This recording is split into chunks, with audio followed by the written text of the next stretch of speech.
जीवन बिताउँदै शिक्षाहरू लिएर मेरो छोराहरूले पढे। खेती किसानी भएर त्यतिखेरको समय अलिक अप्ठ्यारो पनि थियो र पढेर अहिले दिङला के अरे लेटाङदेखि पढ्दै विराटनगर पढ्यो। त्यहाँबाट विराटनगरबाट आइए पास गरेर धरान गएर बिए पढ्यो। धरानबाट अनि त्यहाँबाट यहाँ काठमाडौँ आयो। काठमाडौँ आएर यहाँको कहाँ यो कुन स्कुल ल क्याम्पसमा पढ्यो र उसले धेरै कुराहरू काम घरमा पनि परिवारमा पनि धेरै कुराहरू अनि गाउँमा पनि सानैदेखि पढ्ने ध्यान धेरै दिन्थ्यो। उसले किताब छोड्दैन थियो। राति पनि धेरै बेर पढ्थ्यो र लगनशील थियो। गाउँ घरमा दाजुभाइहरूसँग सबैसँग मिलनसार हुन्थ्यो। अनि सेवाकारीमा पनि धेरै सेवाकारीमा पनि हिँड्नु। मैले 2049 सालमा जेठ 17 गते बुधबारको दिन हामी सबैले प्रभुमा विश्वास गरेका थियौँ। मलाई लाग्छ यदि ऊ चाहिँ परमेश्वरले उसलाई यो समय यदि उहाँको इच्छा अनुसार दिनुभएको भएदेखि शरीर रूपमा ऊ चाहिँ रहेको भएदेखि एक दिन पक्कै पनि सर्वोच्च अदालतमा एउटा न्यायाधीशको रूपमा हामीले क्रिस्चियनले देख्न पाउने थियौँ होला। तर हाम्रो हातमा छैन मृत्यु, किनभने उपदेश पत्रमा लेखिएको छ मृत्यु जन्म र हरेक कुराहरू चाहिँ परमेश्वर आफूले स्थापित गर्नुभएको छ। क्रिस्चियनमा उसले काम गर्दाखेरि एकदमै अनुशासित र सहनशील भएर र एकदम क्रियाशील भएर क्रिस्चियनमा एउटा अगुवाको रूपमा आफूलाई एउटा शालीन व्यक्तित्वमा प्रस्तुत गर्न सक्यो कि आज उसलाई नेपालका धेरै ठुल्ठुला पास्टरहरू, ठुल्ठुला क्रिस्चियनहरू लगायत अन्य व्यक्तिहरूले पनि उसलाई गणश्रेष्ठ भनेर राम्ररी चिन्न सकेको छ र संविधानहरू पनि धेरै आएको छ उसबाट। किनभने ठुल्ठुला व्यक्तित्वहरूले राष्ट्रिय अन्तर्राष्ट्रियबाट एउटा हजुर संवेदना श्रद्धाञ्जली आइरहेको छ र राष्ट्रमा मात्र नभएर अन्तर्राष्ट्रियमा पनि एउटा चिनिएको व्यक्तित्व र आफूलाई परिचित गराउन सफल व्यक्तित्व भएको थियो। तर यसको दौरानमा आफूले जस्ता कामहरू गर्दै थियो त्यो काम एकदमै देशको लागि, समाजको लागि र क्रिस्चियनको लागि एकदमै सराहनीय थियो। हामी यसरी शोकाकुल घडीमा छौँ। हाम्रो परिवार सबै, हाम्रो सन्तान परिवारको अमृतको घैला प्रभुले उठाएर लानुभयो। हिन्दमा सार सुकेको छ मेरो लागि।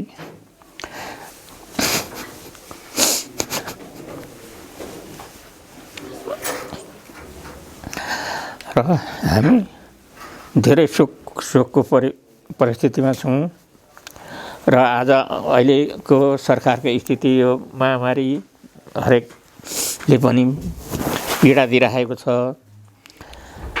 मेरो बाबुले गर्ने कहाँसम्मको उसको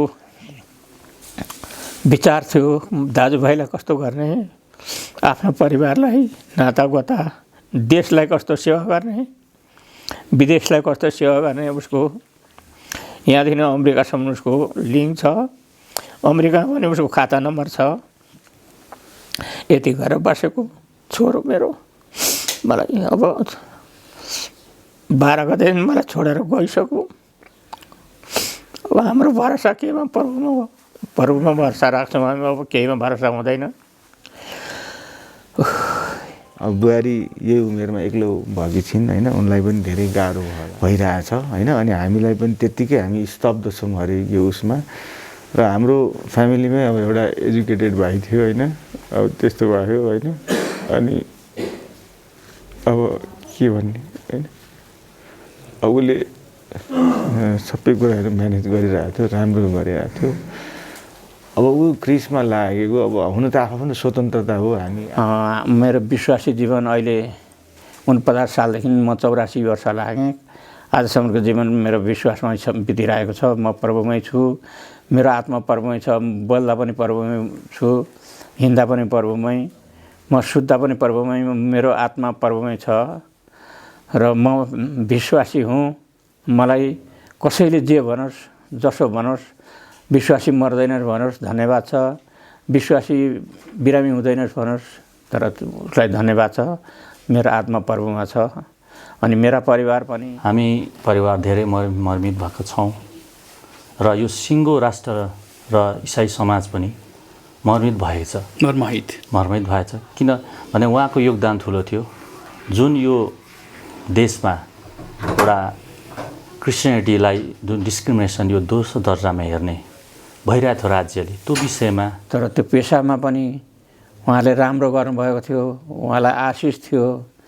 तर के गर्ने, कति बेलसम्म आशिष हुने हो, कति बेलसम्म नदी बग्ने हो, कति बेरसम्म हिमाल सुक्ने हो, त्यो थाहा हुँदो रहेछ।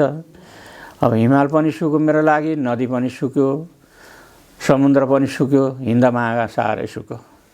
मसित केही पनि छैन। मलाई एकदम आशा छ एउटै प्रभुमा, मैले विश्वास गरेको छु प्रभुमा, त्यति नै मेरो आशा छ। दिदीहरू 2 जना, त्यसपछि हामी सबै भाइहरू 4 जना। त्यसै चाहिँ अब एउटा पिलर चाहिँ ढल्यो, अब 4वटा खम्बामा एउटा पिलर ढल्यो। अब त्यो पनि साइलो भाइ, अब हामी दाइ 2 जना अनि कान्छो भाइ 3 जना छौँ। हामी यसरी शोकाकुल घडीमा छौँ। हाम्रो परिवार सबै, हाम्रो सन्तान परिवारको अमृतको घैला प्रभुले उठाएर लानुभयो। हिन्दमा सार सुकेको छ मेरो लागि।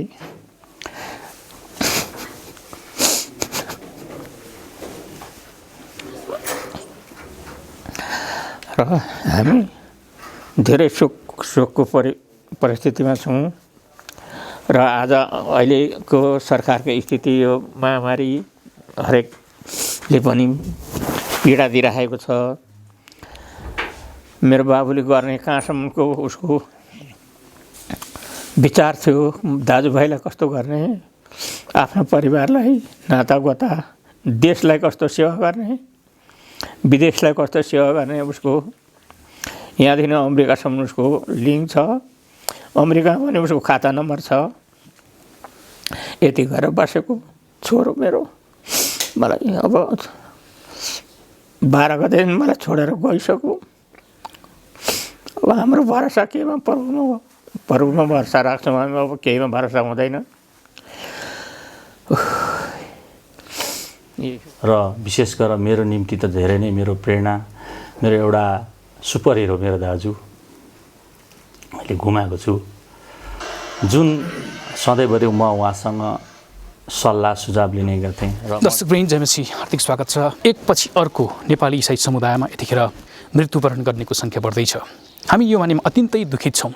केही समय अगाडि हामीले नेपाली इसाई मण्डलीका ज्ञानेश्वर चर्चका पास्टर रोबर्ट कार्थक, उहाँका छोरा सामुएल कार्थकलाई हामीले भौतिक रूपमा गुमायौँ। त्यसको केही दिन पछाडि फेरि नेपाली इसाई समुदायमा एउटा ठुलो क्षति भएको छ। विश्वभरमा भएका नेपाली भाषी इसाईहरू यतिखेर निकै शोकाकुल बनिराखेका छन्। र प्रतिज्ञा चर्च इमाडो ललितपुरका पास्टर, उहाँ अधिवक्ता समेत हुनुहुन्थ्यो। एकजना युवा होनहार व्यक्तित्व, होनहार अधिवक्ता गणेश श्रेष्ठ, जो 45 वर्षको उमेरमा केही समय अगाडि काठमाडौँको केएमसी अस्पतालमा उपचारका क्रममा उहाँले मृत्युवरण गर्नुभयो। यतिखेर विश्वभरमा भएका नेपाली भाषी इसाईहरू निकै शोकाकुल बनिराखेका छन्, दुखित छन्। दर्शकवृन्द, यही दुःखको अवस्थामा स्वर्गीय पास्टर अथवा अधिवक्ता गणेश श्रेष्ठका आफन्त र परिवारजनका सदस्यहरूलाई मैले भेटी यो अवस्थामा आफ्नो श्रद्धेय दाई अथवा छोरा अथवा भाइलाई परिवारले गुमाउँदाखेरि उहाँहरूलाई अवश्य पनि ठुलो चोट पुगेको छ। त्यति मात्र होइन, क्रिस्चियन समुदायका लागि नै एउटा ठुलो क्षति भएको छ। दर्शकवृन्द, यही दुःखको अवस्थामा आफ्नो मन बुझाउनको निम्ति परिवारका सदस्यहरूले स्वर्गीय पास्टर तथा अधिवक्ता गणेश श्रेष्ठको बारेमा केही अभिव्यक्ति दिनुभएको छ। उहाँहरूको अभिव्यक्ति तपाईँहरू समक्ष हामी प्रस्तुत गर्न चाहन्छौँ। र उहाँले कानुनको क्षेत्रबाट नेपाली इसाई समुदायलाई कस्तो खालको योगदान पुर्याउनु भएको थियो र उहाँ परिवारमा कस्तो हुनुहुन्थ्यो, यिनी विषयमा केन्द्रित रहेर परिवारका सदस्यहरूसँग हामी यो कुराकानी गर्दैछौँ। आउनुहोस् अब भने हामी उहाँहरूको यो कुराकानीतर्फ तपाईँलाई लैजानेछौँ। म हाम्रो घर परिवारको सबैभन्दा जेठो छोरो, अनि मेरा भाइहरू, हामी 6 भाइ 2टी बहिनी। र मेरो जन्म भोजपुर दिङ्ला बजारमा भएको हो, अनि टुङ्गेछा गाउँमा वार्ड नम्बर 5 मा। र म यो मरङको लेटाङमा 2024 साल कार्तिक 11 गते त्यहाँ आइपुगेको थिएँ। अनि त्यहीँ बस्यो। त्यहाँ बसेपछि अनि मेरो 2टी छोरी चाहिँ, एउटी छोरी दिङ्लामै जन्मेकी हुन्, अनि अर्की कान्छी छोरी लेटाङमै 24 सालमा उनी पनि त्यहाँ पैदा भइन्। 24 साल माघ महिना 22 गतेमा। र अरू त्यहीँ बस्दै गयौँ। त्यहाँ अनि म त परदेश अर्कै ठाउँमा हिँडेको थिएँ, तर त्यहीँ अवस्थाअनुसार बस्नु पऱ्यो र त्यहाँ बस्दा बस्दै त्यहीँबाट अहिलेसम्म यो समय भयो र अनि जेठो छोरो चैत 12 गते जन्मियो। अनि पछि फेरि माइलो छोरो 31 साल साउन महिनाको 1 गते उस पनि पैदा भयो र यो साइलो छोरो 32 सालको वैशाख जन्म भयो। त्यहाँदेखि अब त्यहीँ पढाइयो, त्यहीँ शिक्षा दियो। हजुर 2032 साल वैशाख 25 गते। अनि कान्छो छोरो 36 साल जेठ 2 वैशाख 2 गते उसको पनि 2 गते जेठ जन्म भयो र मेरो चार छोरा 2 छोरी। हामी बाबुआमा गर्दाखेरि 8 परिवार भयौँ।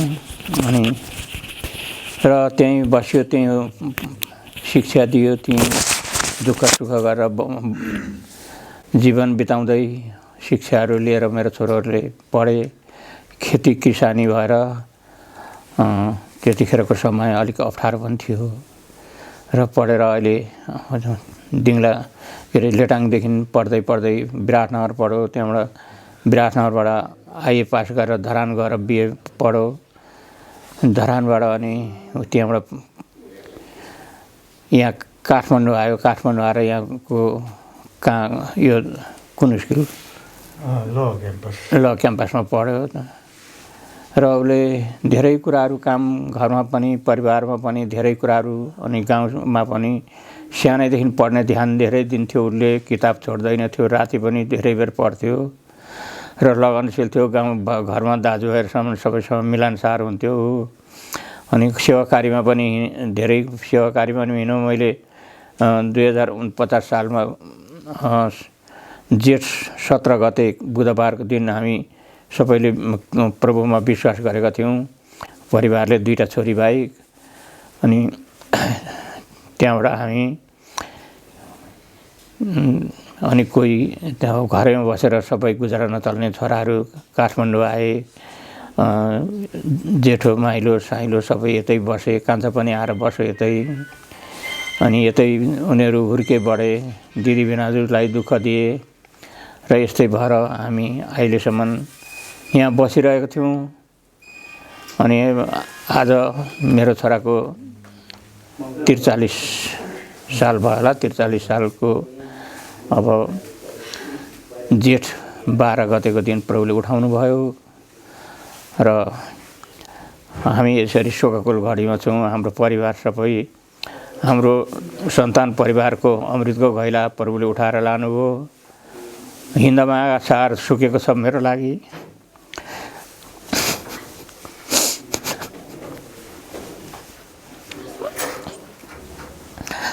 र हामी धेरै शोकको परिस्थितिमा छौँ र आज अहिलेको सरकारको स्थिति यो महामारी हरेकले पनि पीडा दिइरहेको छ। मेरो बाबुले गर्ने कहाँसम्मको उसको विचार थियो, दाजुभाइलाई कस्तो गर्ने, आफ्नो परिवारलाई, नातागोता, देशलाई कस्तो सेवा गर्ने, विदेशलाई कस्तो सेवा गर्ने। उसको यहाँदेखि अमेरिकासम्म उसको लिङ्क छ। अमेरिकामा पनि उसको खाता नम्बर छ। यति गरेर बसेको छोरो मेरो मलाई अब 12 गते मलाई छोडेर गइसक्यो। अब हाम्रो भरोसा केमा? प्रभुमा भरोसा राख्छौँ हामी। अब केहीमा भरोसा हुँदैन। यही हो मेरो, यति नै हो। अनि तपाईँहरू प्रभुमा, माफ गर्नु होला, म साह्रै दुखित छौँ हामी पनि, होइन? तपाईँहरू प्रभुमा चाहिँ कसरी आउनुभयो? यो प्रभु कुराहरू पनि, म प्रभुमा आएको कुराहरू पनि यसको इतिहास छ। मैले विदेश जाँदाखेरि म इन्डियातिर डुल्नु गएको थिएँ। अनि आएर बिहा गरेँ। बिहा गरेपछि बिहा गरेको 3 महिना मेरो श्रीमती लाई बिरामले भेट्यो। त्यहाँबाट त्यो बिरामले समाउँदै ल्याउँदाखेरि अनि म दिङलाबाट 35 सालमा लेटाङ आएँ। 24 सालमा आएपछि मैले अनि 28-29 सालदेखि लेटाङमा अलिअलि विश्वासीहरू निस्किन थाले। अनि त्यहाँ सतौट पनि सरकारले दिँदै थियो। र मैले 35 सालदेखि मेरो श्रीमतीलाई पुरानो बिमार यस्तो प्रभुमा विश्वास गर्दाखेरि राम्रो हुन्छ अरे भनेको सुनेको छु र प्रभुमा विश्वास गरौँ भनेर मैले श्रीमतीलाई भने। अनि म आज भोलि सधैँ भन्दै जाँदै थिएँ। उनीले के भन्थिन् भनेदेखि धामीलाई सोधिरहेछिन्, पुरोहितलाई सोधिरहेछिन्, ज्योतिषीलाई सोधिरहेछिन्, उनीहरूको आफ्नो आम्दानी हराउँछ भनेर, पुरानो आफ्नो जुन गरेको कुरालाई छोड्नु हुँदैन, आफ्नो सनातन धर्मलाई भनेर उनीहरूले तर्साउँदो रहेछन्। हुँदाहुँदै त्यो 49 सालको त्यो जेठ 17 गतेको दिन मेरो राजन भतिजी छ अनि दाइ एकजना हुनुहुन्छ, उहाँहरू बस स्ट्यान्डमा आउनुभएको छ चोकमा के अरे काठमाडौँ आउने टिकट काट्नु। म पनि त्यहीँ आइरहेको थिएँ। अनि मलाई त्यो दिन चाहिँ मलाई श्रीमतीले के भनेको थिइन् भने मलाई विश्वासी मान्छे ल्याइदिनु पर्यो 3 पल्ट भनेको थिइन्। अनि मैले जाँदाखेरि विश्वासी नै भेटेँ। राजन भतिजी छ, राजन दाइ उहीँ हुनुहुन्छ लेटाङमै। अनि नानीहरूलाई भने मेरो पनि शङ्करको छोरोको सर्टिफिकेट नागरिकता लगिदिनु पर्यो काठमाडौँ जाँदा भनेपछि हुन्छ हामी लगिदिन्छौँ भनेर भने बाबुले। अनि मैले फेरि विचार गरेँ म घर पनि देखाउनु पर्यो भनेर अनि बाबुलाई र ती राजन दाइलाई दुईजनालाई मेरो घरमा लिएर गएँ। मेरो घरमा लिएर गएपछि उनले नसकी सम्मान गरिन् भतिजालाई, दाइलाई चिया पकाएर दिइन्। अनि चिया पकाएर दिएपछि उहाँहरू यो चियालाई प्रे गरेर खानुहुँदो रहेछ। मैले त त्यति बेला थाहा थिएन, विश्वासी भनेर चाहिँ सुनेको हो। अनि उहाँहरू प्रे गर्न थाल्नुभयो। दुईजना मलाई पनि भन्नुभयो सहायता गर्नु, तपाईँले पनि आँखा चिम्लिनु भन्नुभयो। मैले त आँखा चिम्लिनँ, तर उहाँहरूले सहायता प्रे गर्नुभयो। प्रिया गर्दै त्यो श्रीमतीको बिमारी अगाडि आयो। अनि उनी त्यहीँ भुइँमा लडिन्, पस्रिन्। अनि उनको शरीरमा सबै पसिना आयो। अनि त्यहाँबाट थरथर काम्दै उठेपछि फेरि बाबुहरूले प्रार्थना गर्नुभयो राजन भाइ भतिजा र दाइले। अनि प्रार्थना गरेपछि त्यहाँबाट अनि दाइले के भन्नु भने बहिनी तपाईँले विश्वास गर्नुहोस्, तपाईँको बिराम निको हुन्छ, म तपाईँलाई तालिममा पनि पठाउँछु भनेर उहाँले भन्नुभयो। भतिजा यहीँसँगै छँदैछ। अनि त्यसो भनिसकेपछि उनले त्यो दिन घर अगाडि करिब 10 मिटर परतिर एउटा धारा थियो। त्यो धारामा नपुगेको 1 वर्ष भएको थियो। अनि त्यो दिन त्यो प्रार्थना गरेर गएको करिब 2-3 घन्टा पछि प्रभुलाई स्तुति होस्, त्यो धारामा गएर उनीले हातमुख धुइन्, पानी ल्याइन् यत्रो घैलामा।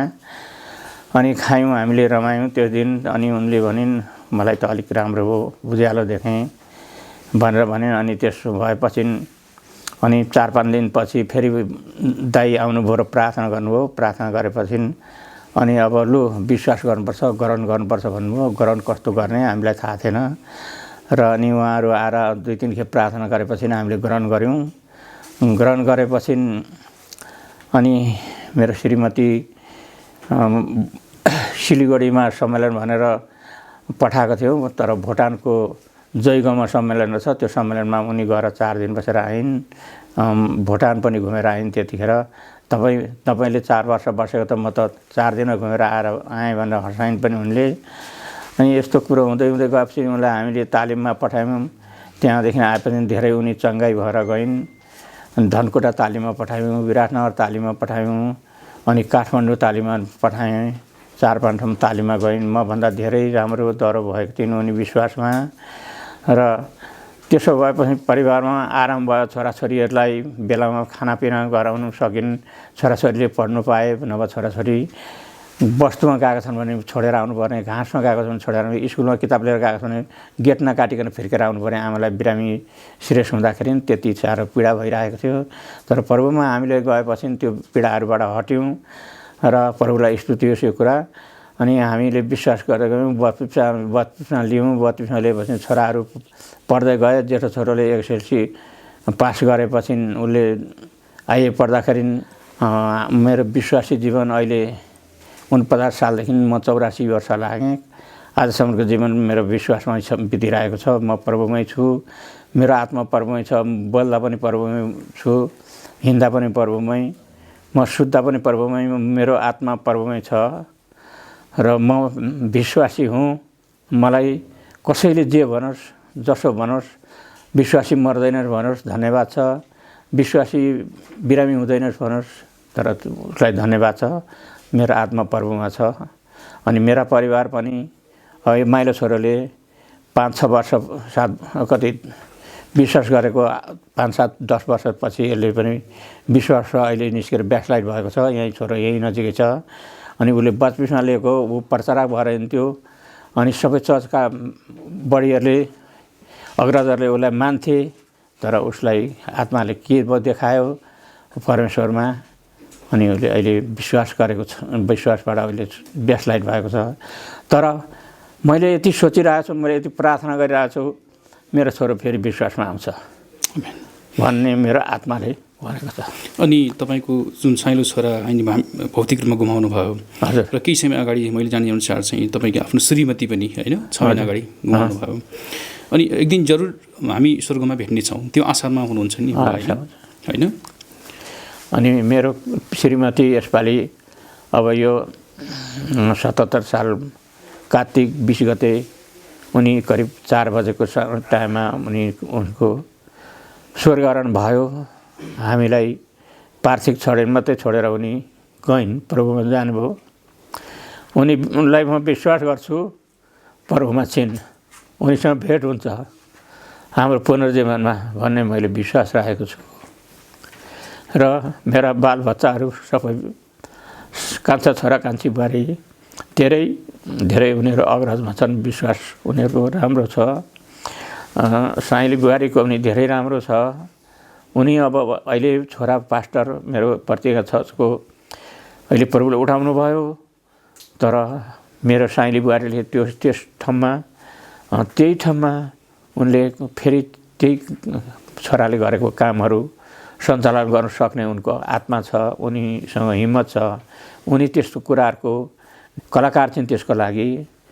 र मेरो साइली बुहारीसँग धेरै खाले अनुभवहरू छ, धेरै खाले। यो मात्रै म भन्न सक्दिनँ, मान्छेले जति ठाउँमा गरेका छन् त्यति खालको उनीसित सबै कलाहरू छ।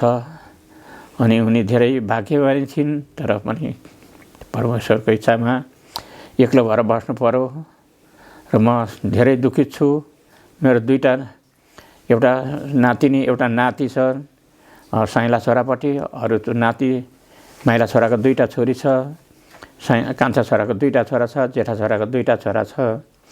र हाम्रो परिवार यसरी ज्वाइँ मेरो यहीँ हुनुहुन्छ। जेठा ज्वाइँको 3टा जम्मा 5 जनामा मेरो छोरीपट्टि 3 जना, अनि अर्की छोरीपट्टि 2 जना, 5 जना नाति नातिनाहरू। उहाँहरूको पनि राम्रो छ अहिले परमेश्वरको इच्छामा। धेरै उहाँहरूलाई सबैले हेल्प गर्नुहुन्छ, उहाँहरूसँग सम्बन्ध गर्नुहुन्छ। सबै टाढाकासँग लिङ्क छ उहाँहरूको पनि। उहाँहरूलाई सबैले वरिष्ठ एउटा यो संसारको ज्योति नै जस्तो मेरो नातिहरू छन्। छोरीपट्टि पनि, कान्छी छोरीपट्टि पनि एउटा नाति छ, एउटा नातिनी छन्। पढिरहेकी छिन् नाति विदेशमा छ। र यस्तै राम्रै छ अहिलेसम्म हामी बसिरहेको छौँ। परिवारहरूमा सन्तोष छ। मेरो भाइहरू 6 भाइको माइली बुहारी माइला भाइ बितो। अब मेरो श्रीमती बितिन् र हामी यसरी एक्लो परिवार पनि भएर बसेको छौँ। साइला भाइको श्रीमती बितिन्, अनि कान्छा भाइ कान्छी बुहारी, ठुलो कान्छा भाइ यहीँ छ, माइला भाइ साइला भाइ दिङ्लामा छ। र हामी यसरी नै छरिएर बसिरहेका छौँ। परिवार हाम्रो राम्रै परिवार, पवित्रै परिवार थियो। र आजसम्म हामीले कृषक भएर जीवन बिताइरहेको हामी थियौँ पहिले। अहिले बाबुहरूले आफ्नो पेसा अलि केही गतमा लागिरहनु भएको थियो। तर त्यो पेसामा पनि उहाँले राम्रो गर्नुभएको थियो, उहाँलाई आशिष थियो।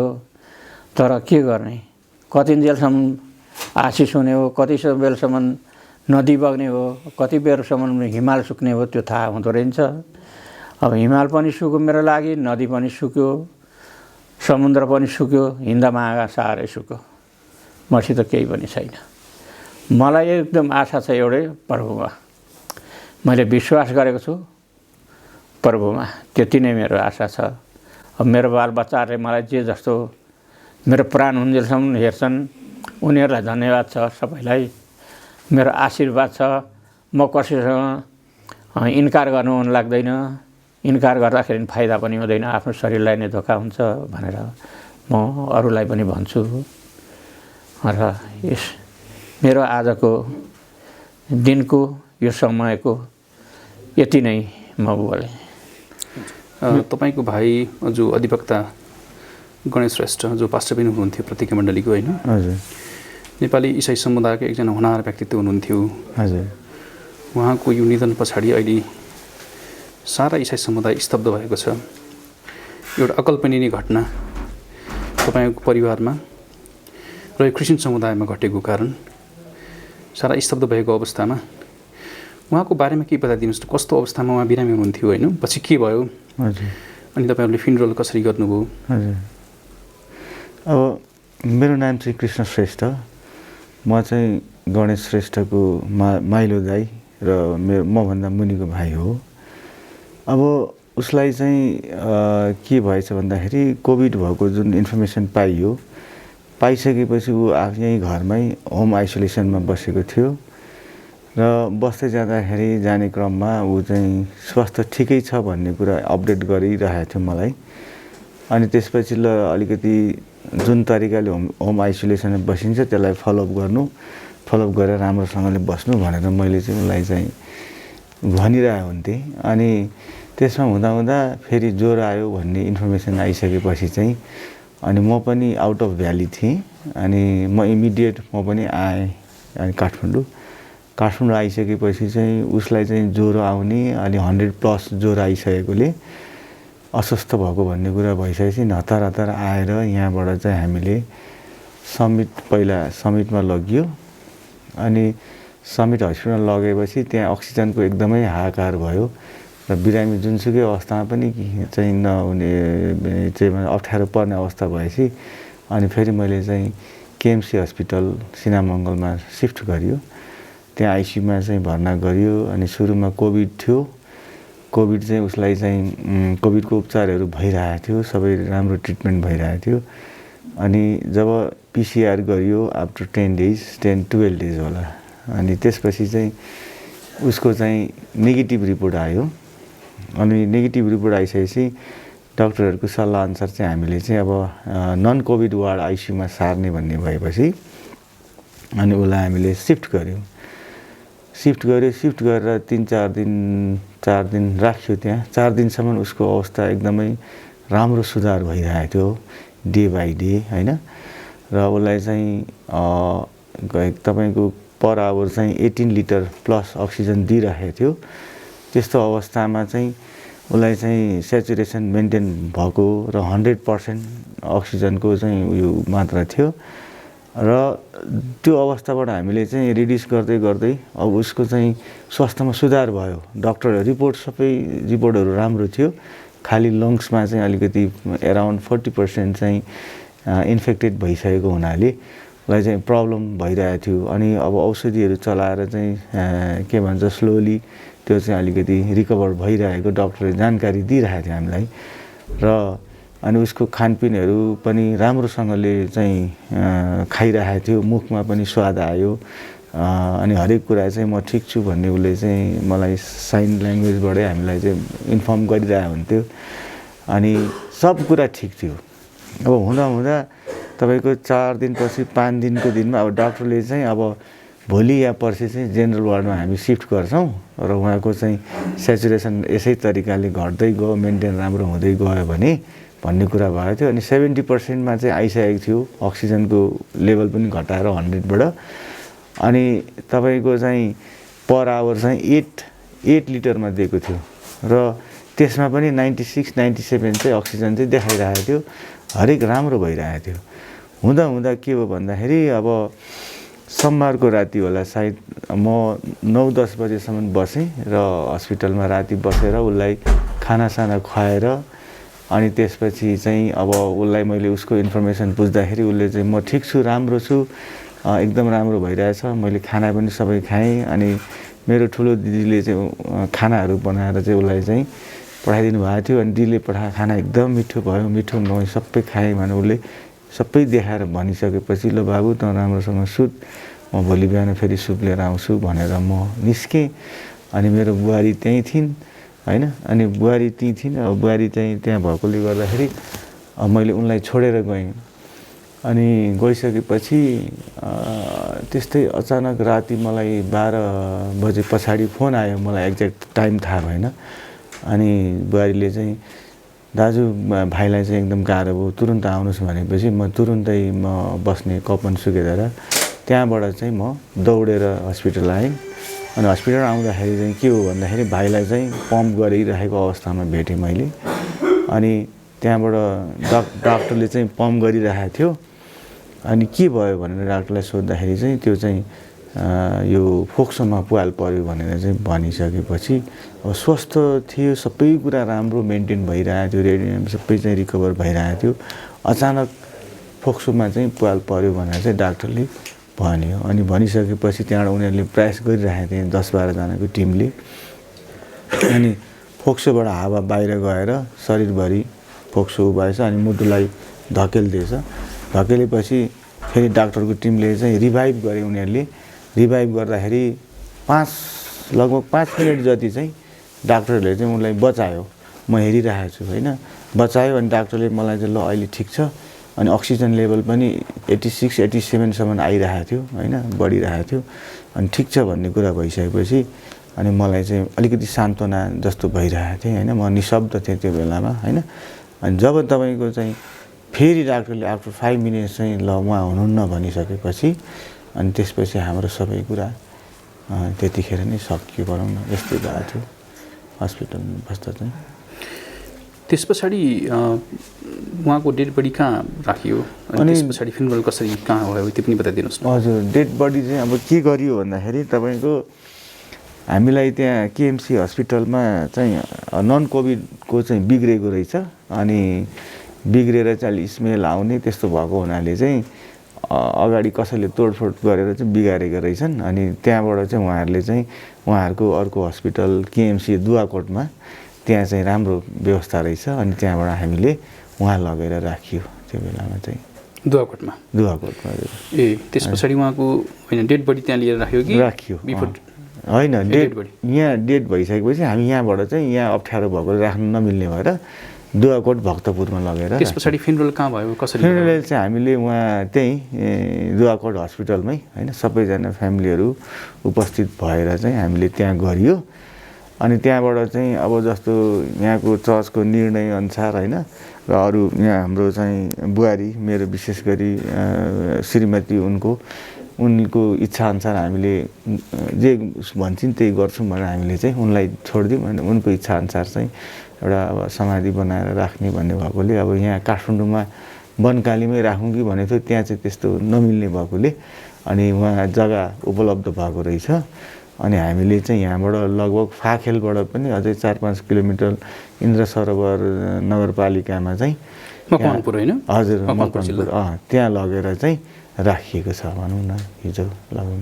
अनि अब तपाईँ उहाँको दाइ हुनुहुन्छ, हजुर, उहाँको बारेमा जस्तो छ उहाँले अब एउटा इसाई समुदायमा जुन खालको योगदान पुर्याउनु भयो होइन, हजुर, एउटा अधिवक्ता भएर एउटा के अरे चर्चको पास्टर भएर हजुर, तपाईँ के भन्न चाहनुहुन्छ यो अवस्थामा?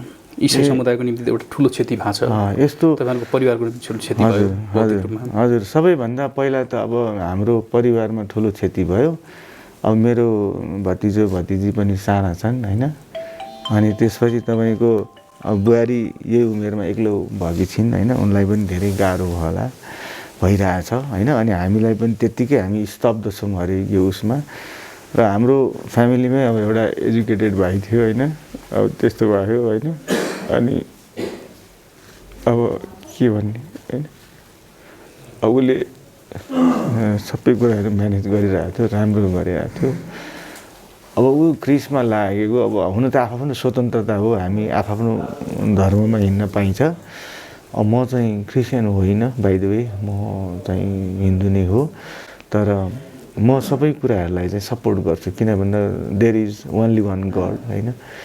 र हामीले चाहिँ भगवान्लाई पुकार्दाखेरि आखिरी सुन्ने मान्छे एउटै नै छ होइन, जता उ गरे पनि। र अब भाइको इच्छा र भाइले गरेको कुराहरू त अब धेरै अथाह छ। अब ऊ चाहिँ यो अब इन्टरनेसनल लयर एसोसिएसन खिसको उसबाट ऊ चाहिँ लगभग धेरैवटा देश घुम्यो, 60-65वटै देश घुमेर उसले धेरै कन्फरेन्सेसमा बोलेको ओरेको होइन गरे, उसले धेरै सेवाहरू गरेको छ। अब सँगसँगै फ्यामिली मेम्बरलाई पनि त्यत्तिकै टेक केयर गरिराखेको मान्छे हो होइन। उसले एकछिन नबसिकन फुर्सद उसको हुँदैन थियो। अब ऊ आफ्नो पेसालाई पनि कहिले छोडेको थिएन। पेसा पनि अब उसले चाहिँ एलएलएम गरेको, अब तपाईँको चाहिँ ह्युम्यानिटिजबाट चाहिँ होइन उसले मास्टर गरेको, के अरे मेजर इङ्ग्लिस लिएर राम्रो पढाइ पनि धेरै राम्रो उसको होइन। र अनि अब तपाईँहरूकै यो एफएम उसतिर पनि उसले चाहिँ प्रोग्रामहरू हजुर प्रोग्रामहरू चलाएर हजुर हिँडिरहेको हुन्थ्यो। र भनेको उसले अब उसको बुक कलेक्सन हेर्दाखेरि पनि अब मलाई अहिले पनि आँसु आउँछ होइन। उसको त्यति धेरै उहरू गरेको थियो, कुनै कुरा कमी चाहिँ गरेको थिएन। र हामीले ट्रिटमेन्ट गर्ने कुरामा पनि हामीले 1 सेकेन्ड नसुतिकन होइन, अक्सिजन नपाएर हाहाकार थियो। अब म गाडीमा रातभरि सुतेर त्यहीँ बसेर रुँगेर अक्सिजन होइन कमी हुन्छ होला भनेर 4-5 रात त म गाडीमै सुतेँ, त्यहीँ बसेँ, त्यहीँबाट लिएर होइन प्लान्टमा गएर अक्सिजन प्लान्टमा हस्पिटलमा कुनै न कुनै बेला सर्टेज भइहाल्थ्यो। सर्टेज हुँदाखेरि धेरै पेसेन्टहरू मऱ्यो अनाखमा अक्सिजन नपाएर।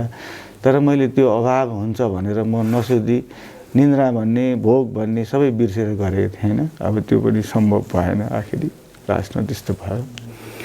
उहाँ चाहिँ परिवारको साइलो छोरा होइन? हजुर। अनि उहाँ चाहिँ यो विशेष गरी लयर पेसामा कानुनी व्यवसायमा कसरी आइपुग्नुभयो कानुनी पेसामा? यस्तो जस्तो ऊ चाहिँ अब पहिला ह्युम्यानिटिज पनि पढ्यो अनि त्यसपछि ल पनि पढ्यो। धरान महेन्द्र मोरङ कलेजमा पढेको मेरो बुहारी र उनीहरू सँगसँगै पढाएको रहेछन्, हामीलाई त पछि थाहा भयो। अनि त्यसपछि काठमाडौँ आएर उसले चाहिँ यहाँबाट बिएल गर्यो अनि मेजर इङ्ग्लिसबाट चाहिँ मास्टर पनि गर्यो होइन। अनि त्यसपछि यहाँ के भन्छ यो उसबाट चाहिँ केयुबाट चाहिँ उसले चाहिँ एलएलएम गर्यो होइन। त्यसपछि डिएम गर्ने भन्ने प्लानिङमा गर्दै पनि थियो होला सायद, मलाई त यति थाहा पछिल्लो फेजमा। अनि ऊ चाहिँ बढी म्याक्सिमम् चाहिँ यस्तै सेवाकाईमै बिजी भएर हिँड्थ्यो इन्टरनेसनल्ली। अब लयरको एसोसिएसनमा आबद्ध भएर ऊ धेरै नै उसमा हिँडिरहेको हुन्थ्यो। अनि ऊ यो पेसामा लाग्नु चाहिँ अब जस्तो भन्दाखेरि उसले एउटा अब मान्छेले एउटा पेसा त समात्नुपर्छ होइन। अनि त्यसमा चाहिँ उसले यो समातेर हिँड्यो भनौँ न।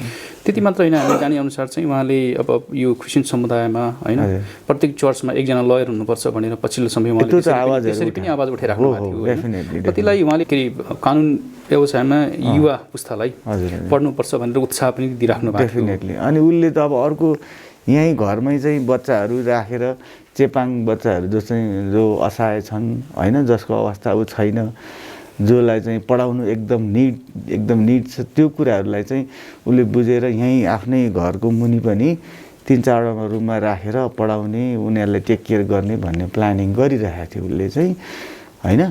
अब त्यो चाहिँ उसको सपना अधुरो भयो। अब अरू योजना के थियो उहाँको, तपाईँलाई के थाहा छ? अरू फर्दर त मलाई अब त्यति धेरै थाहा, म पनि आफ्नै पेसा अब उसमा हिँडेको हुनाले अब उसले आफ्नो तरिकाले गरिरहेको हुन्थ्यो, म आफ्नो तरिकाले गरिरहेको हुन्थ्यौँ होइन। तर अब अहिले उसको फर्दर त त्यही बच्चाहरूलाई राखेर पढाउने होइन। अब जो दुःख पाएका छन्, जो बेसाएर छन्, उनलाई चाहिँ गर्ने सेवा गर्ने भन्ने चाहिँ एकदमै थियो। र उसले प्लानिङ गरेर मुनि घर खाली भएको पनि थियो र उसले त्यहाँ प्लानिङ गरेर मलाई त्यो चाहिँ भनेको थियो कि गर्छु भनेर, त्यो चाहिँ भएन। उहाँको बारेमा अरू के भन्न चाहनुहुन्छ अन्तमा? अरू त अब एकदमै मेरो अब भाइ चाहिँ अब फ्यामिलीको स्ट्रङ मेम्बर होइन, अब वेल डिसिजन मेकर पनि हो। अनि त्यसपछि अब उसले चाहिँ जस्तो अब हरेक कुरा होइन अब चाहिँ एकदमै स्ट्रङली ऊ प्रेजेन्ट हुन्थ्यो होइन त्यो कुराहरूमा। अनि जस्तो अब आफूले गरेको कुराहरू चाहिँ ऊ कन्फिडेन्टली चाहिँ उसले चाहिँ भन्न सक्थ्यो अथवा चाहिँ यो हो भनेर फ्याक्टमा बोल्थ्यो। त्यो उसको चाहिँ ह्याबिट त्यस्तो थियो होइन। अनि कसैलाई अब अन्याय नगर्ने, अब नबिजाउने, नबोल्ने त्यस्तो टाइपकै थियो। अब अरू साथीभाइहरूसँग एकदम मिल्ने। अब तपाईँहरूको परिवारमा अरू कोही यस्तै यो कानुन व्यवसायमा हुनुहुन्थ्यो? मेरो बुहारी पनि लयरै हो होइन। भनेको पहिलो पुस्ता हो, त्योभन्दा पहिलाको पुस्तामा त कोही थिएन ऊ नै पहिलो हो। अब म चाहिँ म्यानेजमेन्ट, मेरो चाहिँ होटल म्यानेजमेन्ट हो होइन, मेरो चाहिँ दुईवटा उसमा हो। अब भाइ पनि यता चाहिँ ह्युम्यानिटिज र तपाईँको लमा हो, ऊ पनि दुइटैमै थियो। मेरो बुहारी उसको श्रीमती पनि अब तपाईँको चाहिँ बिएल गरेर उसले चाहिँ सोसियोलोजीबाट मास्टर गरिन्, उनको चाहिँ फ्याकल्टी त्यस्तो छ। अनि अब भाइ चाहिँ जनप्रतिनिधि अब एउटा हाम्रो जन्मस्थलमै बसिरहेछ। दाइ चाहिँ अलिकति थोरै टाढा दमकमा हुनुहुन्छ। दिदी भिनाजुहरू यहीँ काठमाडौँमा, कोही पथरीमा, हामी यसरी बसेका छौँ हाम्रो फ्यामिली। निकै ठुलो परिवार रहेछ है तपाईँको? परिवार हामी दुईजना दिदीहरू दुईजना, त्यसपछि हामी सबै भाइहरू 4 जना। त्यसै चाहिँ अब एउटा पिलर चाहिँ ढल्यो, अब 4वटा खम्बामा एउटा पिलर ढल्यो। अब त्यो पनि साइलो भाइ, अब हामी दाइ 2 जना अनि कान्छो भाइ 3 जना छौँ। अब अहिले जस्तो कोभिडको महामारीमा होइन, अब धेरै मान्छेहरू चाहिँ अनाखमा मर्नु परेको छ। कतिले अक्सिजन पाएको छैनन्, कतिले मेडिसिन पाएको छैनन्। अब यहाँ तपाईँको मेडिसिनमा पनि माफियागिरी नै चलेको छ। जस्तो हिजो 200 पाएको औषधि भोलिपल्ट तपाईँको 600, 500, 700 भन्छन्। अब 1000 पाएको छ भने 15,000, 20,000 पनि मान्छेले तिर्नु परिरहेको छ। यस्तो अवस्थामा सरकारले कुनै किसिमको अनुगमन गर्दैन र औषधि पसलहरूमा गएर पनि अनुगमन गरिदिनु पर्थ्यो र भएको औषधि पनि उनीहरूले चाहिँ सर्टेज गराएर चाहिँ छैन अब भनेर चाहिँ कृत्रिम अभाव देखाएर हामी धेरै दुःख पायौँ।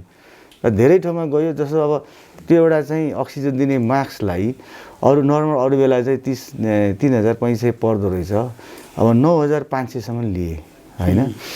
अब त्यस्तो सिजन जुन बेला दुःख परेको छ, अब जुन अब हरेकले सहयोग गर्नुपर्ने अवस्था छ, त्यो बेला झन् तपाईँको कति गुणा बढी पैसा हामीले चाहिँ तिर्नु पर्यो। अब अक्सिजन भर्दाखेरि पनि अब अर्को कम्पनीको लगो भने नभरिदिने भन्छ, आखिरी भर्दा त के बिग्रिन्छ होइन। तर त्यसमा चाहिँ अब नभरिदिने, कोही मान्छेलाई अहिले 2 मिनटमा भरेर ऊ बाँच्छ भने उसलाई सहयोग गर्ने त्यस्ता मनोभावनाहरू धेरै कम देखियो र पछि हामीले पनि धेरै दुःख पाइयो यस्ता कुराहरू। र अनि सरकारले चाहिँ एउटा यस्तो अनुगमन गरिदियोस् कि यो कोभिड भएको बिरामीहरूले कस्तो दुःख पाएको छ, प्रत्येक हस्पिटलमा एउटा जनप्रतिनिधि पठाइदिएर र उनीहरूलाई चाहिँ अलिकति के भन्छ सेयरिङ गरिदियोस् होइन, र काउन्सिलिङ गरिदियोस्। काउन्सिलिङ गरेपछि मान्छेको मनोबल बढ्छ र कुरुवाहरूलाई त्यतिकै टेन्सन भइरहेको हुन्छ होइन, खाइ नखाइ बसेका हुन्छन्। अनि अब डक्टरहरूको काउन्सिलिङ पनि एकदमै वर्स्ट हुँदो रहेछ। अब त्यो बेलामा नर्सहरूले पनि त्यस्तै वास्ता नगर्ने, इभन आइसियुका नर्सहरू पनि अब रुममा बसेर ग्रुपिजम गरेर गसिप गरिरहेको पनि भेटियो होइन। उनीहरूले चाहिँ ड्युटी, उनीहरूको त ड्युटी भनेको त 8 घन्टा हो, त्यो टाइममा त उनीहरू बस्नु पर्थ्यो नि त होइन। तर उनीहरू अफ भएको मैले धेरैचोटि देखेँ। अनि यस्ता पनि भयो। अनि बिरामीहरू चाहिँ 2 मिनटको टाइममा मरेको पनि देखियो होइन। अब उनीहरूको मिस्टेकले पनि भएको छ। अब कति चाहिँ आफ्नै अब भगवान्कै एउटा अर्डर अनुसार त्यो पनि भएको छ होइन, त्यसलाई हामी स्वीकार्छौँ। तर भरिसक उहाँहरूको एउटा चाहिँ मेडिकल पर्सनको मिस्टेकले चाहिँ मृत्यु नहोस् भन्ने त्यो कामना पनि गर्छु। र सरकारले र हामीलाई जुन चाहिँ पहिलो लटको खोप ल्याएर चाहिँ अब कति लगाइदियो, त्योभन्दा बाँकीलाई लागेको छैन। र यो चाहिँ तुरुन्तै एकदमै मगाएर सबैलाई चाहिँ वितरण गरोस् सहज रूपमा। र अब जनताले पैसा तिरेर लाउँछु भन्दा पनि यो सुतेर बस्ने चाहिँ जुन काम गर्यो सरकारले, यसमा चाहिँ मेरो धेरै खेद छ, म यो भन्न चाहन्छु। म चाहिँ गणेश श्रेष्ठको ज्यान चाहिँ उहाँको चाहिँ म जेठो दाइ हो। मेरो नाम चाहिँ शङ्कर श्रेष्ठ हो र मेरो घर लेटाङ होइन, लेटाङमा पर्छ। र उसले चाहिँ आफ्नो के अरे हाई स्कुल जीवन चाहिँ श्री शान्ति भगवती माध्यमिक विद्यालय लेटाङबाट चाहिँ सुरुवात गरेको र क्याम्पस प्राइमेरी क्याम्पस चाहिँ उसले विराटनगरमा महेन्द्र बहुमुखीबाट चाहिँ प्रवेशिका परीक्षा पास गरेको र त्यस पछाडि आफ्नो जागिरको दौरानमा उसले धरानमा एनसिएफमा काम गर्थ्यो र त्यहाँ उसले पहिला ह्युम्यानिटी पढ्थ्यो, त्यस पछाडि चाहिँ ल पढ्न थाल्यो र त्यहाँ चाहिँ आइएल पास गर्यो। र त्यस पछाडि आफ्नो क्यारियर अगाडि बढाउने क्रममा के अरे काठमाडौँ आएर चाहिँ आफ्नो जागिर गर्दै ल क्याम्पसमा अध्ययन चाहिँ बिएलबाट सुरु गर्यो। र यसरी पढ्दै आफ्नो कामहरू जाहिर खाँदै आफ्नो जीवनयापन 2056 सालदेखि काठमाडौँमा सुरुवात गर्यो। यसरी गर्दै क्रममा त्यस पछाडि उसले आफ्नो वैवाहिक जीवन चाहिँ बाँध्यो र गर्दै थियो। उसले आफ्नो क्रिस्चियन जगतमा चाहिँ उसले जुन बाबुआमाबाट चाहिँ अब हामीले चाहिँ पहिला सुरुमा चाहिँ बाबुआमा क्रिस्चियनमा लाग्नु भएको हो र बाबुआमाको प्रेरणा पछाडि हामी त्यसको साथसाथै हामी लागेका हौँ र क्रिस्चियनमा उसले काम गर्दाखेरि एकदमै अनुशासित र सहनशील भएर र एकदम क्रियाशील भएर क्रिस्चियनमा एउटा अगुवाको रूपमा आफूलाई एउटा शालीन व्यक्तित्वमा प्रस्तुत गर्न सक्यो कि आज उसलाई नेपालका धेरै ठुल्ठुला पास्टरहरू ठुल्ठुला क्रिस्चियनहरू लगायत अन्य व्यक्तिहरूले पनि उसलाई गणश्रेष्ठ भनेर राम्ररी चिन्न सकेको छ र संवेदनाहरू पनि धेरै आएको छ उसबाट किनभने ठुल्ठुला व्यक्तित्वहरूले राष्ट्रिय अन्तर्राष्ट्रियबाट एउटा समवेदना श्रद्धाञ्जली हजुर संवेदना श्रद्धाञ्जली आइरहेको छ र राष्ट्रमा मात्र नभएर अन्तर्राष्ट्रियमा पनि एउटा चिनिएको व्यक्तित्व र आफूलाई परिचित गराउन सफल व्यक्तित्व भएको थियो। तर यसको दौरानमा आफूले जस्ता कामहरू गर्दै थियो त्यो काम एकदमै देशको लागि समाजको लागि र क्रिस्चियनको लागि एकदमै सराहनीय थियो र आफ्नो ज्यान गुमाउनु पर्यो र यसरी हामी चारजना दाजुभाइलाई छोडेर ऊ आफ्नो स्वर्गमा विराजमान भएको छ र भाइको स्वर्गमा बास होस्, आनन्दमय जीवन जियोस्। यही नै हाम्रो परिवारको र मेरो र जो चिर परिचित व्यक्तित्वहरू हुनुहुन्छ उहाँहरू सबैको कामना छ भन्दै मेरो आफ्नो दुई शब्द एउटा मात्र प्रश्न गर्न खोजेँ हजुरलाई मैले, माफ गर्नुहोला दुखी हामी दुखित छौँ, यो प्रश्न गर्न बाध्य छु तपाईँलाई। अहिले यतिखेर उहाँको यो भौतिक विश्राम पछाडि सारा इसाई समुदाय हजुर है यतिखेर सोसियल मिडियामा हेऱ्यौँ भने उहाँलाई श्रद्धाञ्जली दिएका तपाईँको परिवारप्रति समर्पण प्रकट गरेका हजुर थुप्रै पास्टरहरू नेपालमा होइन विश्वभरमा पनि अमेरिकाबाट अरू देशबाट पनि मलाई उहाँहरूले कतिले फोन गरेर चासो गर्नुभयो। उहाँहरूको परिवारमा को हुनुहुन्थ्यो, कस्तो हुनुहुन्थ्यो, उहाँलाई हामी चिन्थ्यौँ तर परिवारको सबै सदस्यलाई चिन्दैनथ्यौँ, हाम्रो पनि समवेदना बताइदिनु होला भनेर कतिले भन्नुभयो। अनि उहाँहरूलाई के भन्न चाहनुहुन्छ जो देश विदेशमा हुनुहुन्छ, तपाईँ परिवारको जेठोसहरू हुनुहुन्छ, माथि अब ठुलो जिम्मेवारी छ। हजुर हजुर अब के छ भने छन् मान्छेहरू। हजुर हजुर उसले आफ्नो कामको कदरले आफ्नो एउटा लगनशीलता र एउटा इमान्दारिता र उसको मिलनसार व्यक्तित्व भएको कारणले गर्दाखेरि उसले आफ्नो देशमा मात्र नभएर विदेशतिर पनि आफ्नो मित्रतालाई कायम गर्न सकेको थियो, जसले गर्दा आज यस आफ्नो देशान्न पछाडि पनि धेरै लाखौँ करोडौँको भिडहरूबाट उसको संवेदनाहरू आइरहेका छन् र जसले गर्दा हामी मर्माहत भएका छौँ कि भाइले आज देशमा मात्र होइन विदेशमा पनि आफ्नो छाप छोडेको रहेछ र एउटा भनौँ महान व्यक्तित्व बनेर आफ्नो स्थानलाई कायम गर्न सक्यो। त्यही नै उसको महानता हो, त्यही नै उसको लगनशीलता हो र आज हामीलाई यस्तो व्यक्तित्वले जसले देशको लागि केही काम गरिरहेको थियो, एउटा उदाउँदो तारा भइरहेको थियो र त्यो तारा मजाले लाग्न नपाउँदै अस्ताउन पुग्यो। त्यसमा हामी धेरै दुःखी भएका छौँ किनकि कुनै बिरुवा रोपिसकेपछि त्यसको पूर्ण फल यदि पाउन सकिएन भने पक्कै पनि मान्छेको मन त दुख्छ नै होइन। त्यसमा आशाहरू बिलाएर जान्छन्। जुन आशा राखेर हामी काम गर्छौँ र त्यसको फल पाउन सकिएन भने पक्कै पनि हामी त्योभन्दा निराश जिन्दगीको अर्को छेड के पो हुनसक्छ र त्यही क्षणमा आज हामी त्यसको शोकाकुल जति मानिसहरू देश विदेशमा छन् नि अहिले धेरै स्तब्ध भएका छन्। हजुर उहाँलाई तपाईँको सन्देश के छ?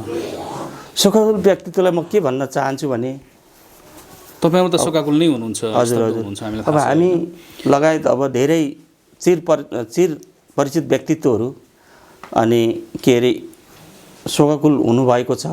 यस घडीमा के भन्छु भने एउटा हामीले यस घडीमा जुन गणेश श्रेष्ठले लाउनु भएको तपाईँलाई लाउनु भएको गुण, तपाईँलाई लाउनु भएको मित्रता र तपाईँलाई दिनुभएको सन्देश र तपाईँलाई दिनुभएको शिक्षा र तपाईँलाई दिनुभएको त्यो शक्ति, सेवा, बुद्धि र सेवा जसले तपाईँलाई केही न केही प्रभाव पारिरहेको छ र जसले तपाईँलाई केही न केही आफ्नो व्यक्तित्व विकास गर्नको निमित्त, आफूलाई होइन अगाडि बढाउनको निमित्त जुन किसिमको एउटा शक्ति मिलेको छ, त्यो शोकलाई, यस जुन दुःखलाई तपाईँहरू चाहिँ धैर्य धारण गरेर त्यो शोकलाई चाहिँ शक्तिमा बदलेर चाहिँ गर्नुहोला। जयमसी, मेरो नाम भीष्म श्रेष्ठ, म लेटाङ नगरपालिका वार्ड नम्बर 4 का वडा सदस्य र मेरो बित्नुहुने दाजु अभिवक्ता गणेश श्रेष्ठको म कान्छा भाइ। हामी परिवार धेरै मर्मित भएको छौँ र यो सिङ्गो राष्ट्र र इसाई समाज पनि मर्मित भएको छ, मर्मित भएछ। किनभने उहाँको योगदान ठुलो थियो। जुन यो देशमा एउटा क्रिस्चियनिटीलाई जुन डिस्क्रिमिनेसन, यो दोस्रो दर्जामा हेर्ने भइरहेको थियो राज्यले, त्यो विषयमा दाइले चाहिँ एउटा कार्य जुन गर्नुपर्ने परमेश्वरको निम्ति र जुन गरिनुपर्ने पनि थियो यो हाम्रो क्रिस्चियनिटी परिवारको लागि ठुलो योगदान गर्दै आउनुहुन्थ्यो। त्यो अपूर्ण भएको छ। यो परिवारले धेरै ठुलो गुमाएको छ र विशेष गरेर मेरो निम्ति त धेरै नै मेरो प्रेरणा, मेरो एउटा सुपर हिरो मेरो दाजु मैले गुमाएको छु। जुन सधैँभरि म उहाँसँग सल्लाह सुझाव लिने गर्थेँ र म जे आज छु, म जुन ठाउँमा छु, म जसरी समाजको निम्ति, यो देशको निम्ति भनेर लागेको छु, उहाँकै प्रेरणाले म लागेको हो र आजको दिनसम्म मैले जे गरिरहेको छु उहाँकै प्रेरणासम्म चलिरहेको छु र आउने दिनहरूमा उहाँले जति पनि मलाई दिएका ज्ञान प्रेरणाहरूलाई लिएर म जान्छु भन्ने अठोट पनि गर्दछु। हुन्छ, यहाँ सभा जयमसी, नमस्कार, अभिवादन छ। म pastor Rajan Shrestha, Kathmandu Bible Presbyterian church स्वयम्भूमा अहिले पास्टरको रूपमा सेवाकाई गर्दछु र यहाँ अहिले बित्ने जो भाइ हुनुहुन्थ्यो पास्टर गणेश श्रेष्ठ भाइ, अनि उहाँ चाहिँ मेरो एक किसिमले पारिवारिक नातामा मेरो भाइ पनि र मेरो बाल शाखाको मेरो साथी पनि हो र हामी लेटाङको श्री शान्ति भगवती माध्यमिक विद्यालयमा हामीहरू सँगै पढ्यौँ र त्यहाँबाट हामीहरू त्यो बेलामा एसएलसी, अहिले सी पनि भनिन्छ, अनि हामीले त्यसपछि पास गरिसकेपछि हामी महेन्द्र मोरङ क्याम्पस विराटनगरमा उच्च अध्ययनको लागि हामी त्यहाँ गयौँ। त्यो बेलामा स्थानीय ठाउँमा क्याम्पस नभएको कारणले गर्दा, अनि त्यहाँ चाहिँ उसले मानविकी विषय लिएर पढ्यो अनि मैले चाहिँ कमर्स लिएर पढेँ। अनि पछि पिसिएल भन्थ्यो त्यो बेलामा, अहिले 10+2 सकेपछि ऊ चाहिँ एउटा एनसेप नेपाल पूर्वाञ्चलको एउटा त्यहाँनिर चाहिँ स्टाफको रूपमा सहायकको रूपमा उसले काम गर्नको लागि धरानमा नियुक्ति भयो। यो मलाई लाग्छ 2050 सालतिरको कुरा हुनुपर्छ, मलाई लाग्छ 50-51 सालतिर। त्यसपछि धरानमा चाहिँ एनसेप नेपालको एउटा चाहिँ सहायक त्यहाँनिर चाहिँ स्टाफको रूपमा चाहिँ उसले त्यहाँनिर काम गर्यो। अनि गर्दा गर्दै उसले चाहिँ एउटा इन्सपायर पनि भयो नेपालको क्रिस्चियन क्षेत्रमा चाहिँ अब कानुनी क्षेत्रबाट पनि हामीले केही योगदान गर्नुपर्छ भनेर चाहिँ अलिकति आफ्नो पढाइलाई चाहिँ उसले मानविकी विषयमा उसले पढ्दै गर्दा पनि उसले चाहिँ कानुन विषयमा पनि डाइभर्ट गरेर त्यसलाई पनि उच्च अध्ययन गर्नुपर्छ भनेर ऊ चाहिँ त्यतापट्टि लागेको कुरा मलाई जहाँसम्म थाहा छ। अनि उहाँको जस्तो कोभिडको कारण उहाँ स्वर्गहरण हुनुभयो, उहाँ चाहिँ प्रभुमा विश्राम लिनु भइसके पछाडि तपाईँ लगायत उहाँको परिवार पूर्वाञ्चलबाट एकाएक काठमाडौँ आउनुभयो होइन। त्यस पछाडि उहाँको त्यो जुन समाधि गर्नुभयो उहाँको पार्थिव शरीरलाई, त्यसको बारेमा केही बताइदिनुहोस् न, कहाँ कसरी गर्नुभयो? हुन्छ, हामीले पहिला चाहिँ काठमाडौँदेखि बाहिर मकवानपुर जिल्लामा नि पार्थिव शरीरलाई लिएर समाधि गर्ने कसरी बाध्य हुनुभयो तपाईँहरू? पूर्व जानकारी गराइसक्नु मेरो दाइ पनि हुनुहुन्छ कृष्ण श्रेष्ठ, उहाँले बताइसक्नुभयो कि सिना मङ्गलको केएमसी हस्पिटल उहाँको असामयिक देहावसान भयो। त्यसपछि त्यहाँमा चाहिँ अलिकति हरेक कुराले परिस्थिति नभएको कारणले गर्दा डेड बडी राख्नको लागि चाहिँ अनि हामीले केएमसी दुवाकोटमा चाहिँ त्यहाँ लगेर डेड बडी भाइको राख्यो। त्यसपछि हामीले हिजो 2078 साल जेठ 13 गतेको दिन चाहिँ हामीले इन्द्र सरोवर गाविस भन्दो रहेछ, अनि त्यो चाहिँ मकवानपुर जिल्ला, अनि जुन चाहिँ समाधि स्थल चाहिँ हाम्रो सुभाष लिम्बू हुनुहुन्छ, पास्टर क्षेत्रमा उहाँले सेवाकाई गर्नुहुन्छ यतापट्टि नकिपोटको क्षेत्रमा बसेर, अनि उहाँहरू मार्फत चाहिँ हामीले समन्वय गरेर र भाइको गणेश श्रेष्ठ भाइ जो स्वर्गीय हुनुभयो उहाँको चाहिँ स्थानीय चर्च प्रतिज्ञा चर्चले पनि समन्वय गरेर चाहिँ हामीले त्यहाँनिर राख्न सफल भयौँ। तर उद्देश्य पनि के थियो भने बाइबलीय अवधारणाको हिसाबले पनि हामीले यो चाहिँ दहन र दफनको सम्बन्धमा चाहिँ गहिरो विवाद अहिले जुन प्रकारले नेपालको आम क्रिस्चियन जगतमा आइरहेको कुरा छ, यसलाई हामीले मध्यनजर गर्दै हामीले बाइबलीय अनुरूप हामीले चाहिँ पुनरुत्थानको सिद्धान्तमा विश्वास गर्ने भएको कारणले गर्दा भाइलाई हामीले दफनै गर्नुपर्छ भनेको हिसाबले गर्दा हामीले प्रतिज्ञा चर्च र हाम्रो परिवार एकजुट भइकन हामीले जुन पास्टर सुभाष लिम्बू उहाँको चाहिँ सहयोगबाट चाहिँ हामीले इन्द्र सरोवर गाविसको त्यहाँ समाधि स्थल रहेछ, हामीले त्यहाँ लगेर हिजो हामीले दफन गर्न सक्यौँ। काठमाडौँमा पनि तपाईँहरू दहन गर्न सक्नुहुन्थ्यो। केही समय अगाडि एकजना नेपाल इसाई समुदायका दिग्गज व्यक्तित्व हुनुहुन्थ्यो, उहाँ पास्टरको पनि दहन गरियो। तपाईँहरू किन मकवानपुरसम्म गएर तपाईँहरूले समाधि गर्नुभयो? यहाँहरू सबैलाई थाहा छ, अहिले मिडियामा विशेष गरिकन क्रिस्चियन मिडिया क्षेत्रमा धेरै विषयहरूमा चाहिँ यस बारेमा उठान भएको छ। दहन कि दफन भन्ने सन्दर्भमा हाम्रो पास्टर छत्र सुब्बा लगायत मैले आफै पनि मैले लेख पनि लेखेको छु र तपाईँले किङडम टिभीमा पनि गएर हेर्न सक्नुहुन्छ। यसको चाहिँ भाइ कुमारले रेकर्डिङ गरेर यसमा प्रसारण गर्नुभएको छ, तपाईँले हेर्न सक्नुहुन्छ। किन चाहिँ दफन महत्त्वपूर्ण छ एज अ क्रिस्चियनको लागि, होइन? एज अ क्रिस्चियनको लागि हामी पुनरुत्थानमा एक दिन हामी विश्वास गर्ने भएको कारणले गर्दाखेरि चाहिँ अनि बाइबलीय अनुरूप हामी शरीर र आत्मा चाहिँ छुटे पनि शरीरलाई चाहिँ हामीले सम्मान गर्नुपर्छ, यसलाई आदर गर्नुपर्छ भन्ने हिसाबले चाहिँ हामीले अनि यसलाई चाहिँ हामीले दफनै रोजेको, तर दहन चाहिँ होइन, किनभने बाइबलीय अवधारणमा दहन चाहिँ छैन। दहनलाई चाहिँ हामीले हेऱ्यो भने तर एज अ क्रिस्चियनको रूपमा चाहिँ यो गर्नु हुँदैन भन्ने मेरो मान्यता हो। यदि परिस्थितिले अवस्थाले साथ दिन्छ भने जहाँसम्म दफनै गर्नुपर्छ भन्ने अवस्था त होइन। जस्तो अब कतिवटा कुरामा जस्तो युद्ध भयो भने, होइन, फेमिनहरू भयो भने त्यस्तो अवस्थामा बाहेक हामीले चाहिँ समय अनुकूल हुँदाखेरि चाहिँ दफनै गरेको बाइबलीय आधारमा चाहिँ राम्रो हो भन्ने मलाई लाग्छ र बाइबलले पनि हामीलाई यही बोल्छ। पास्टर गणेश श्रेष्ठ जो अधिवक्ता, जो मैले मेरो आदरणीय दाइको रूपमा मैले लिने गर्थेँ, लामो समयदेखि उहाँसँग मेरो परिचय थियो। रेडियोमा अन्तर्वार्ता गरिसके पछाडि एउटा कार्यक्रम गर्नुपर्छ, यो इसाई समुदायलाई कानुनी चेतना दिनुपर्छ भनेर उहाँहरूसँग त्यो प्रस्ताव राखिसके पछाडि अन्ततः उहाँले रेडियो कार्यक्रम सञ्चालन गर्नुभयो। त्यसको नाम पैरवी रहन गयो। दाइ र मैले सल्लाहमा हामीले पैरवी भन्ने कार्यक्रमको नाम राख्यौँ। 4-5 वर्ष कार्यक्रम सञ्चालन गर्नुभयो रेडियोमा, होइन? त्यस पछाडि अब कानुनको क्षेत्रमा इसाई समुदायमा जुन योगदान उहाँले गर्नुभयो, देशभरि विश्वभरि नेपाली भाषीहरू बिचमा उहाँ परिचित हुनुहुन्थ्यो। धेरैलाई अहिले उहाँ चाहिँ भौतिक रूपमा घुम्दाखेरि धेरैलाई उहाँको अनुपस्थितिको फिल भइराखेको छ, धेरै मानिसहरू शोकित छन्। यो अवस्थामा अब तपाईँलाई धेरैले चिन्नुहुन्छ, होइन? के भन्न चाहनुहुन्छ देश विदेशमा भएका नेपाली भाषी क्रिस्चियन समुदायलाई? विशेष गरिकन भाइ गणेश श्रेष्ठ जो पास्टर सेवकका रूपमा हाम्रो प्रतिज्ञा चर्चमा काम गर्नुहुन्थ्यो, त्यहाँ सेवकाई गर्नुहुन्थ्यो। त्यो मात्रै नभएर एउटा नेपालको आम, होइन, नेपाली भाषीको उसमा चाहिँ विशेष गरिकन क्रिस्चियन समुदायको क्षेत्रमा चाहिँ उहाँले नेपालको संविधानमा क्रिस्चियनहरूको हक हित अधिकारको लागि उहाँले स्थापित गर्नुपर्छ र कानुनमा अक्षरश रूपमा लेख्नुपर्छ भनेर उहाँले लामो समयदेखि वकालत गर्न आउनुभएको छ र विभिन्न सेमिनारहरू मार्फत, गोष्ठीहरू मार्फत उहाँले चाहिँ नेपालको कानुनविदहरूसम्म, न्यायाधीशहरूसम्म बोलाएर उहाँले म आफै पनि कतिवटा कार्यक्रममा सहभागी भएको छु।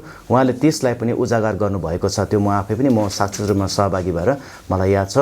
र यस्तो कुरामा चाहिँ म भन्छु नेपाली भाषिक नेपाली समुदायमा बस्ने, नेपालमा बस्नेहरू मात्रै होइन, मतलब अन्तर्राष्ट्रिय नेपाली भाषिक जोहरू छन्, डायस्पोरा भएर बसेकाहरू छन्, उहाँहरूसम्म भाइ गणेश श्रेष्ठ जो अधिवक्ता हुनुहुन्थ्यो, उहाँको अपूरणीय क्षतिले, उहाँको असामयिक निधनले एउटा ठुलो हामीलाई एउटा कानुनी क्षेत्रमा भयो अथवा सेवाकाई क्षेत्रमा भयो अथवा नेपालको भाषिक, नेपालको कानुनी क्षेत्रमा चाहिँ भाइले जुन प्रकारले क्रिस्चियनको आवाज बुलन्द गर्दै हुन्थ्यो, यसमा पक्कै पनि मलाई लाग्छ नरोकियोस्।